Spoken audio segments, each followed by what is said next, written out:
Hello YouTube, my YouTube name will be Rational Everyman, and I consider myself to be mostly average in life. I am a slightly above average intelligence 22-year-old college kid. I'm a middle class American. I vote, I try to follow social and political happenings in my country, and that about sums me up. I made this channel and this video response because I wanted to talk about Sargon of Akkad live streams, February 24th live stream. A link to that live stream and the channels of the participants are linked in the description, and I highly suggest you check out the stream VOD for context and check out the channels for content that I considered to be overall excellent. Shout out to Sargon of Akkad, V, Arch Warhammer, and the Nightmare Fuel podcast. A final note before I start: I am just an average person with no YouTube experience. I am simply giving voice to my personal opinions for an issue that I am passionate about and on content creators that I generally appreciate and care about. No one is obligated to agree with me. Oh, I guess one more thing. I've never posted on YouTube before. I don't want to show my face because, getting doxxed would be bad someday if that ever happened. I don't want any personal information out there. I'm fugly, so that's important. And, yeah, so here's a rendition of Saint Pepe the Keck, our troll and savior. Long may he meme, and may he red pill us all with his no scope out of 3 level of benevolence and wisdom till our dying day. That about sums it up. I'm going to throw on some ambient music because I don't expect you to all be entertained by just my voice. And it's a sad song, and this makes me sad.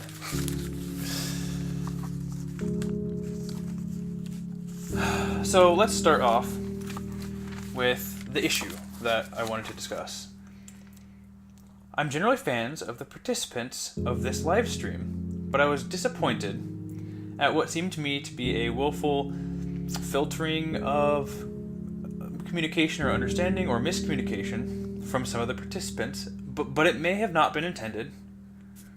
It just seemed to me like it was, and I want to clean up some of the misunderstandings that I perceive to have happened.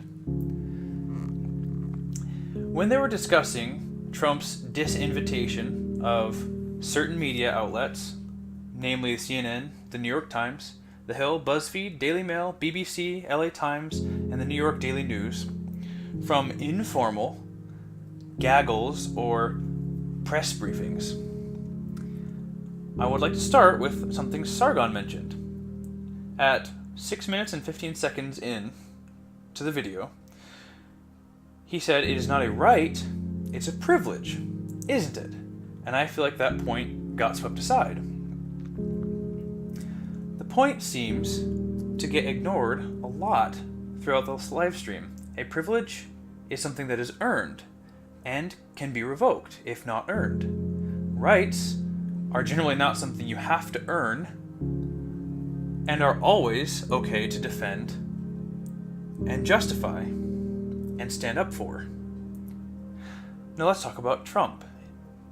He has not banned any group from official or public press conferences, and he has not shut down any media outlets. He has not banned them from saying things that are contrary to his wishes, and he has not deplatformed them. The gaggles, or informal briefings, don't even have to be held. The White House has no legal obligation to hold them. They are informal meetings for the press. For any important matter that needs to be addressed and publicly discussed, they have official press conferences from which no one has currently been prohibited or disinvited. So my personal reasoning here is that the gaggles, or these informal press meetings and briefings, are probably to mutually benefit the White House so that they have a voice with the media and to provide some everyday context for stuff that's not super critical to the media, the press, and theoretically the public by proxy, get more information and context to provide more accurate reporting when newsworthy events happen, because conveying the facts about current happenings is the job of the press. My understanding, the except for the Daily Mail, that one stumps me, and Sargon, it seems, as well, is that the organizations that were disinvited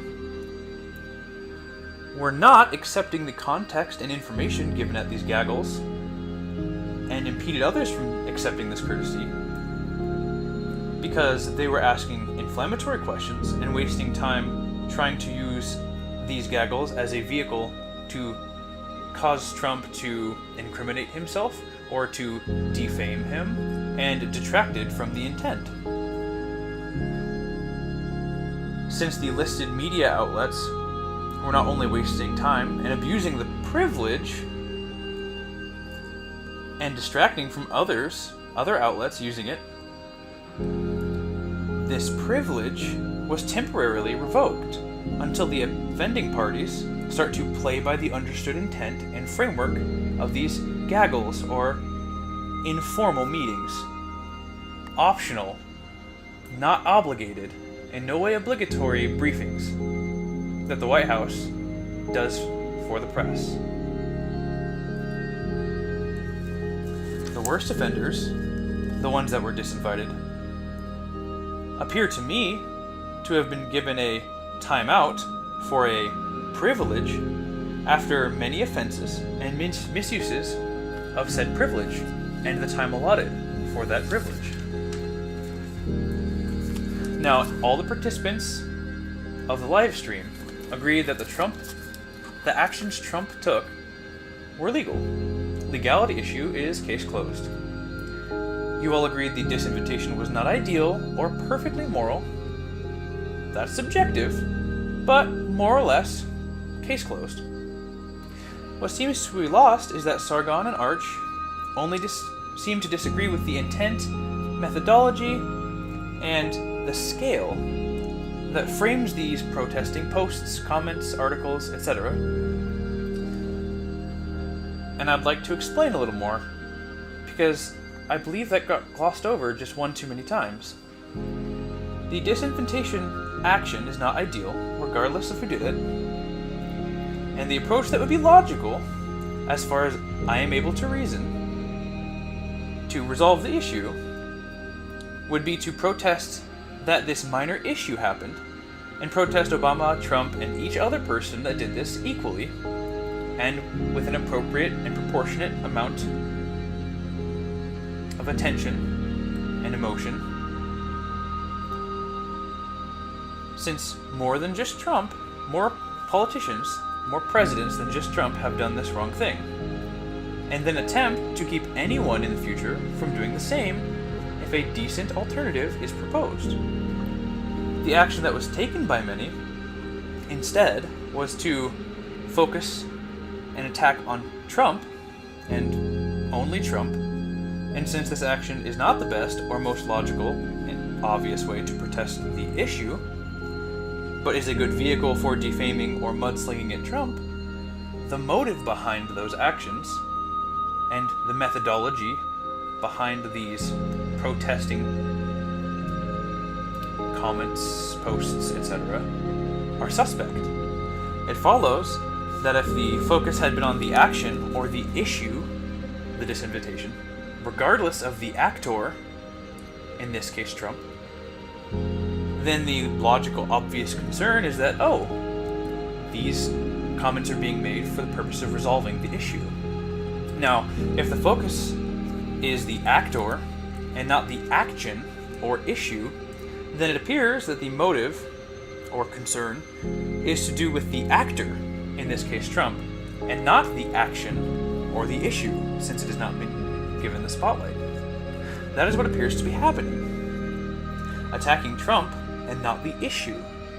The issue seems to be just used as a vehicle or a platform to attack Trump for a political purpose or a personal purpose. The actions of Trump do not match the proclaimed or stated intent. So, on to another point.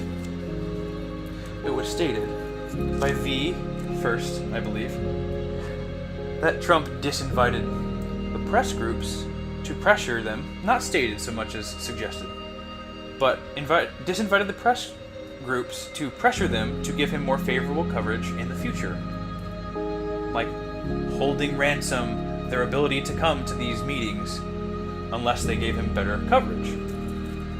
So if Trump were to do this, were to try to incentivize good coverage of himself by withholding of information, the most logical method would be to disinvite all of the press that has an overall negative slant towards Trump. This is not what happened, as far as I'm aware.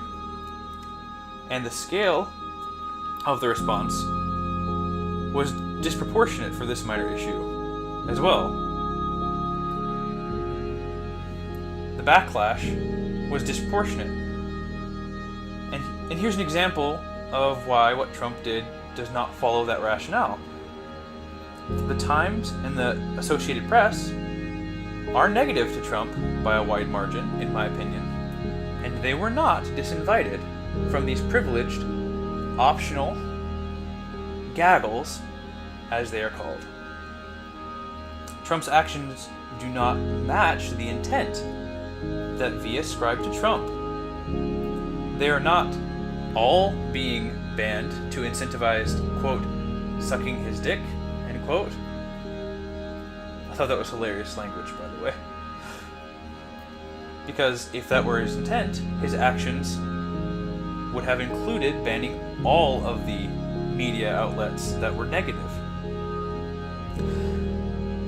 Now, V and I believe the man from Nightmare Fuel podcast also mentioned that the situation is a slippery slope, and that's very likely true, and I agree.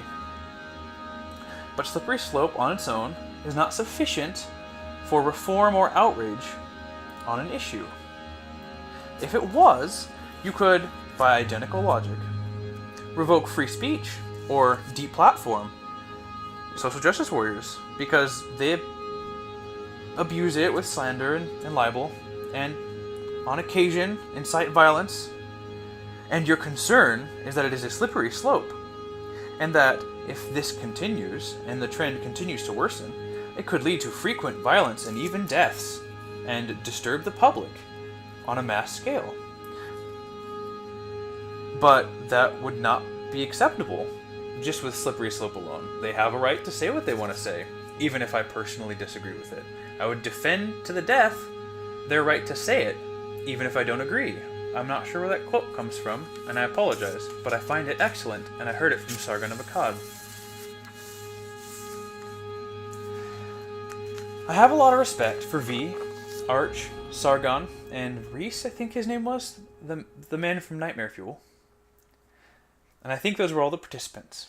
And I'm just personally disappointed that the points I mentioned were not given focus and fair consideration before being ignored or argued against. It is important for healthy dialogue that each participant invests meaningful effort in understanding other opinions, whether opposing or otherwise, so that everyone is on the same page. If that is neglected, often misunderstandings and arguments that could have been avoided spring up, and people escalate or speak past each other. And I feel like a lot of unnecessary aggression and a lot of speaking past each other happened. Now, I would like to address one last thing that V mentioned that I agree with. He said that in order to get the news, you need to look at the left and the right, leading presses, and then work out the truth from averaging those two. Work out the truth from there. I agree, and I want to expound on this. I want to expand on this. In my opinion, when you are utilizing this method, I recommend you consider these questions as well. Are both sides likely skewing the news for this particular topic? In some cases, the left or the right may have a motive or reason to skew on a certain topic and do fake news on a certain topic, and the other may not. Another question to ask and consider is, if so, if they are both likely to skew it, are they likely skewing it to the same amount? Are they both taking it to the same degree away from the truth? Some media outlets almost always do the whole fake news skew, while others do it intermittently and to different degrees across a wide range. And I believe that you have to take into account all of that and those questions if you want the most accurate picture of events. Now, there are other parts of this live stream I would like to discuss, but I believe it would distract from my current points. I will make a separate video if anyone at all is even remotely interested. Let me know on Twitter, in the comments, or at my email, which are all linked in the description. If you like what I had to say, and if you feel I helped clarify some of the miscommunications on this issue, please share it with anyone else you think would benefit. This is Rational Everyman signing out. May the Keck be with you. Oh, I forgot. All of the channels of the participants of that live stream are in the description, and I more than recommend that you check them all out. And please, the live stream that I was discussing is also linked in the description, and please watch that for context. Most of the things I discussed were primarily brought up in the first hour. Anyways, let's try this again. This is Rational Everyman signing out. May the Keck be with you.